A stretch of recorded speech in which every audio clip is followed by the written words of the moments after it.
सुप्रभात बच्चों, मैं लोकेश गुप्ता टीजीटी हिंदी माँ कल्याण का पब्लिक स्कूल पेंडा रोड छत्तीसगढ़ से। आज विज्ञान ने इतनी तरक्की कर ली कि अगर हमको अपनी बात किसी तक पहुंचानी हो तो हम बस मोबाइल निकालते हैं, नंबर डायल करते हैं, लगाते हैं और 2 मिनट में बात कर सकते हैं। दुनिया के किसी भी कोने में एक महाद्वीप से दूसरे महाद्वीप में बात करनी हो, अगर आपको इंग्लैंड बात करनी हो, रसिया बात करनी हो, अमेरिका बात करनी हो, जापान बात, कहीं भी किसी दूसरे ऑस्ट्रेलिया बात करनी हो, कहीं भी बात करनी, मतलब पूरे विश्व में आप कहीं भी बात कर सकते हैं छोटे से डिवाइस मोबाइल की वजह से।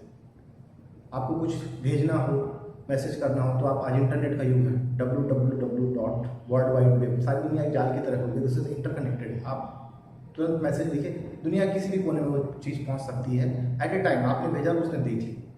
लेकिन इससे पहले और क्या तरीके थे जिसके जरिए लोग मतलब अपने मैसेजेस को या संदेश को पहुंचाते थे। तो इससे पहले अगर हम चलें तो इससे पहले तार था, उसके पहले चिट्ठियाँ थी, ठीक है, तो चिट्ठियों के जरिए लोग संदेश पहुंचाते थे। और उससे पहले जाएँ तो पहले कबूतर थे, ठीक है, पक्षियों के जरिए लोग बाज के जरिए भी लोग अपने संदेश को पहुंचाते थे। थोड़ा आगे जाएंगे तो मतलब रनर्स थे, ठीक है, जिसको हम हर कार्य या धावक बोलते थे, उनको दे दिया जाता था, वो संदेश लेकर दौड़ते थे, फिर दूसरे धावक को देते, दूसरा धावक, तीसरे धावक, वैसे करके संदेश पहुंच जाते हैं। फिर घुड़सवार होते थे, वो तेजी से ज़्यादा तेजी से दौड़ सकते थे। तो ये धीरे धीरे विकास क्रम है, ऐसे विकास बढ़ा है। तो आज तो हमें इन चीज़ों की जरूरत नहीं पड़ती है, लेकिन जो मैसेज हम लोग आज भेजते हैं, हाउ आर यू, उधर से मैसेज आता है फाइन, तो उसमें कोई भाव नहीं रहता है, ठीक है, हम बस देखते हैं, उसको डिलीट कर देते हैं, वो हमारे लिए कोई ज़्यादा, ठीक है, हमें पता चल जाता है। मतलब एक भावना से जुड़ी हुई बात वो नहीं है आज इस तरह के टेक्स्ट मैसेजेस में, ठीक है, जो हम तुरंत भेज देते हैं फटाफट। हाँ, हमारा मैसेज तेज़ी से तो पहुंच जाता है। तो पहले जो चिट्ठियाँ होती थी, चिट्ठियों को लोग बड़े ही आदर से, बड़े सम्मान से, बड़ी भावना से लिखते थे।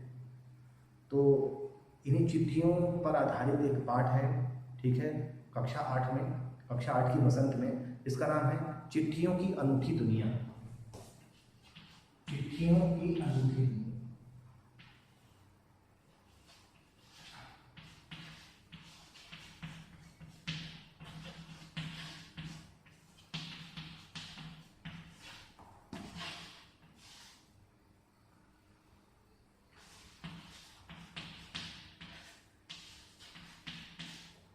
चिट्ठियों की अनूठी दुनिया, ये एक निबंध है और इसको लिखा है अरविंद कुमार सिंह जी। मतलब इस पाठ की जो विधा है, वो निबंध है और इसको लिखा है अरविंद कुमार सिंह जी।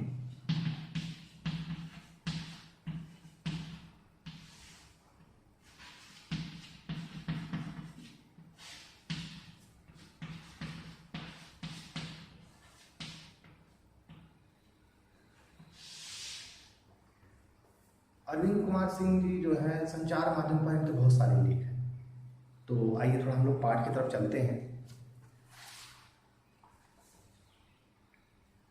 चिट्ठियों की अनूठी दुनिया।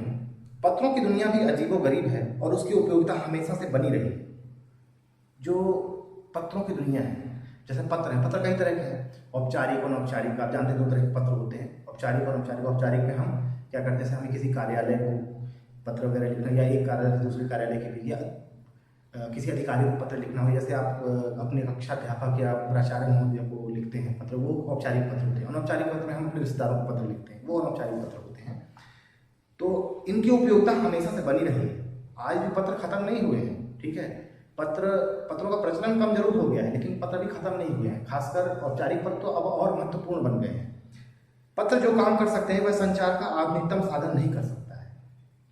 जो काम पत्र कर सकता है वो संचार का आधुनिकतम साधन मतलब मोबाइल भी नहीं कर सकता, ठीक है। पत्र जैसा संतोष फोन या एसएमएस का संदेश कहाँ दे सकता है। पत्र पढ़कर जो संतोष प्राप्त होता है, जो पत्र पढ़कर एक संतोष मिलता है, वो संतोष हमें फोन या एसएमएस नहीं दे सकता। एसएमएस में लोग कितना लिखते हैं, ठीक है, जैसे आपसे कोई पूछेगा कि भाई क्या तुमने काम कर लिया, ठीक है, कंप्लीटेड दिस, आप बोलेंगे यस कंप्लीटेड, बात खत्म हो गई। लेकिन जब कोई पत्र लिखता है तो क्या वो उसमें अपने भावों को भी लिखता है, ठीक है, भावों को भी लिखता है, उसमें अपने मन की सारी बात लिखता है, तो उसको पढ़ने से एक संतोष प्राप्त होता है, ठीक है। आगे देखिए, पत्र एक नया सिलसिला शुरू करते हैं और राजनीति, साहित्य तथा कला के क्षेत्रों में तमाम विवाद और नई घटनाओं की जड़ भी पत्र होते हैं। पत्र एक नया सिलसिला, ठीक है, एक नया दौर शुरू करते हैं, ठीक है, एक नया क्रम। सिलसिला का मतलब होता है क्रम, सिलसिला एक शब्द है।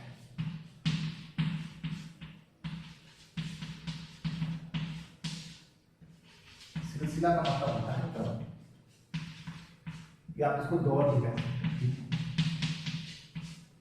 तो पत्र एक नया सिलसिला शुरू करते हैं, और पत्र जो है राजनीति, साहित्य तथा कला के क्षेत्रों में, राजनीति हो, ठीक है, साहित्य हो या कला का क्षेत्र हो, कला मतलब जैसे कि संगीत, जो ललित कलाएं होती है इस तरह से, जिसमें एक क्या करते हैं, ये नई घटनाओं के जड़ भी पत्र होते हैं, और इसके जो तमाम विवाद होते हैं आपसी में। कई बार क्या होता है कि कोई राजनेता एक पत्र लिखता है दूसरे को, वो पत्र विवाद की जड़ भी बन सकता है, ठीक है, समस्याओं का समाधान भी बन सकता है।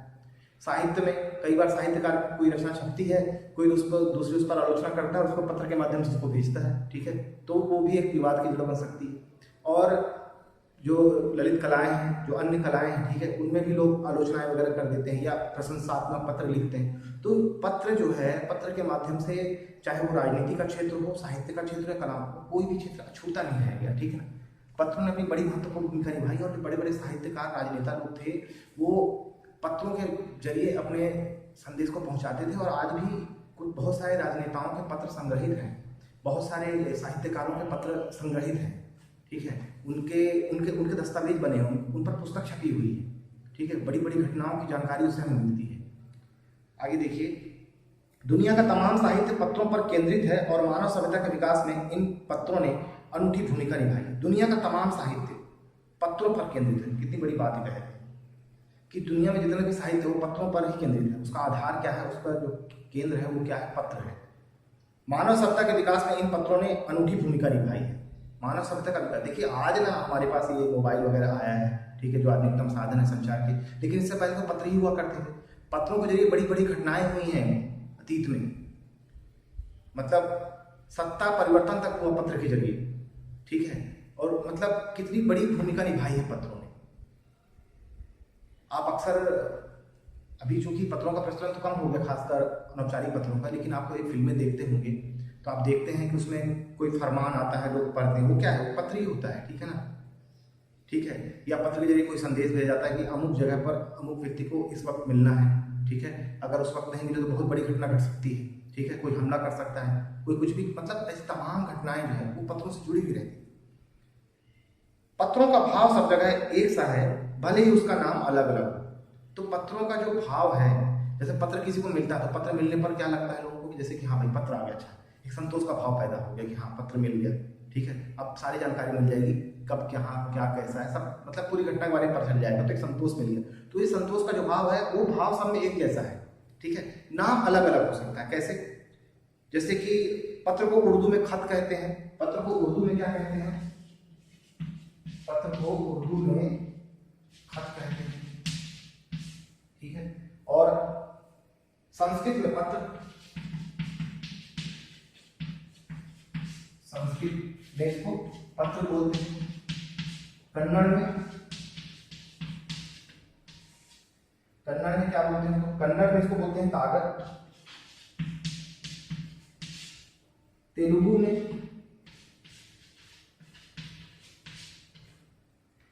में क्या बोलते हैं इसको, तेलुगु में इसको बोलते हैं उत्तरम जाबु,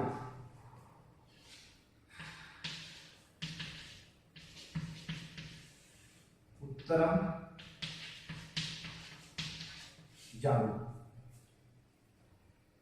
और लेख कहा, तमिल में गणित कहा जाता है, लेख, और तमिल में इसको क्या कहा जाता है, तमिल में इसको कहा जाता है गणित। तो इतने सारे नाम हैं पत्र के। देखिए उर्दू में इसको खत कहते हैं, संस्कृत में पत्र, कन्नड़ में कागज, तेलुगु में उत्तरम जाबु और लेख, तमिल में इसको गणित कहा जाता है। तो नाम अलग अलग है इसके, लेकिन बावजूद इसके आप देखिए नाम अलग अलग है इसके, तो नाम तो अलग है लेकिन भाव सबका एक जैसा है, ठीक है। पत्र यादों को सहेज कर रखते, इसमें कोई संदेह नहीं, ये बहुत ही भावनात्मक बात है कि पत्र यादों को संजो कर रखते हैं, सहेज कर रखते हैं। अगर किसी का पत्र कभी आया, आप उसको सहेज कर रखेंगे, तो अगर वो व्यक्ति रहे